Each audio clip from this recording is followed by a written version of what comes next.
usia anak-anak mulai diajarin mengenal Allah. Misalnya usia Ibnu Abbas ketika Nabi SAW menasihati agar menjaga hak-hak Allah. Nah, anak-anak kita itu ada fase dia menghafal. Kerjanya cuma menghafal. Dia itu nggak paham dengan apa yang dia ucapkan. Ya udah, anak kayak gitu diajarin tentang Allah tapi sekedar hafalan. Kayak ketika kita ajarin qul huwallahu ahad. Itu kan mengenalkan Allah, tapi dia belum paham. Maka jangan anaknya umur 3 tahun duduk, Bapak mau jelasin tentang tafsir qul huwallahu ahad gitu. Itu nggak pas. Jadi ada anak yang sampai umur sudah mumayyiz. Mumayyiz itu sudah bisa bedain yang kanan sama yang kiri. Kan ada anak yang belum tahu tuh, sampai umur berapa, mana tangan kirinya? Yang mana tangan kiri Pak? Nah, itu belum bisa paham ya. Rasulullah SAW mengajarin sama Hasan Husain. Hasan Husain itu tinggal mati berapa umur Nabi SAW? Berapa umur Nabi? Berapa umurnya Hasan dan Husain? Para jamaah 12 tahun. Insya Allah. Berarti lahirnya sebelum hijrah. Padahal kawinnya habisnya hijrah tuh Ali bin Abi Thalib. Ya 6-7 tahun kira-kira. Masya Allah, kasih hadiah tuh Masya Allah. Iya, karena Ali menikahnya setelah perang Badar Insya Allah dengan Fatimah.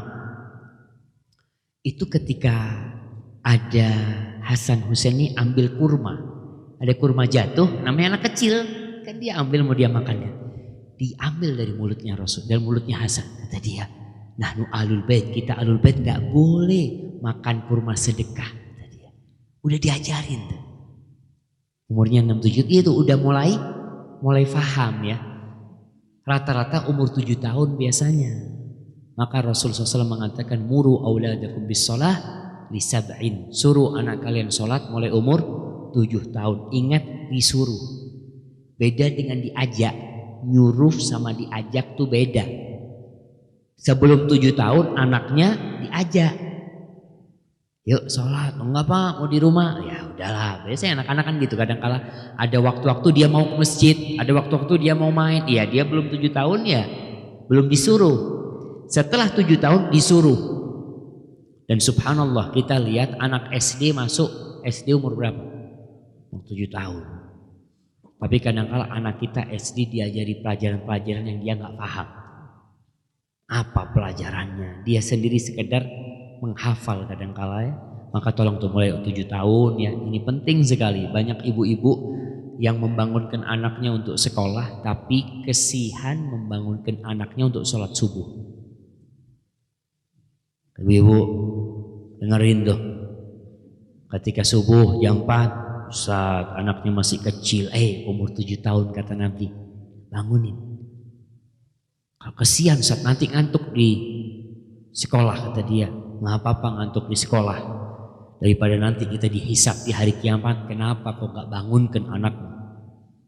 Padahal Nabi berpesan sallallahu alaihi wasallam 7 tahun kau suruh sholat. Ini perintah Nabi. Jangan mengatakan Ustaz kan belum balik, belum wajib sholat. Nah, yang wajib siapa? Anaknya apa orang tuanya? Orang tuanya. Perintah itu bukan buat anak. Perintah itu buat orang tuanya. Yang bakal dihisap orang tuanya nanti. Anak itu gak sholat dia gak dosa. Karena dia memang belum balik. Tapi yang dosa orang tuanya. Ketika diperintahkan sama Nabi kita gak mengamalkan. Maka tolong mulai umur 7 tahun udah dibangunkan anaknya. Capek nyuruh anak sholat itu.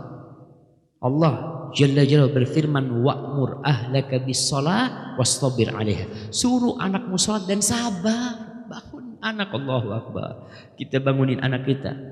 Gum adzan subuh ketin. Iya, Bah. Kita ambil wudu. Teler lagi dia, insyaallah. Kita bangun, bangun. Dia keluar. Pindah kamar.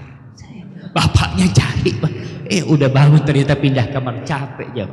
Ada yang berdiri, anak punya anak pernah berdiri di kamar mandi. Bapaknya cariin ternyata dia ngantuk dia. Tapi ingat Allah bisa karena biasa. Ada seorang anak sholat malam. Jam 3 malam dia bangun, anak SD umur kelas 4. Ditanya sama wartawan, kok bisa? Kok takut ngantuk di kelas? Ya awalnya ngantuk, tapi setelah itu gak ada ngantuk lagi. Maka perlu pembiasaan, bukan pembiaran.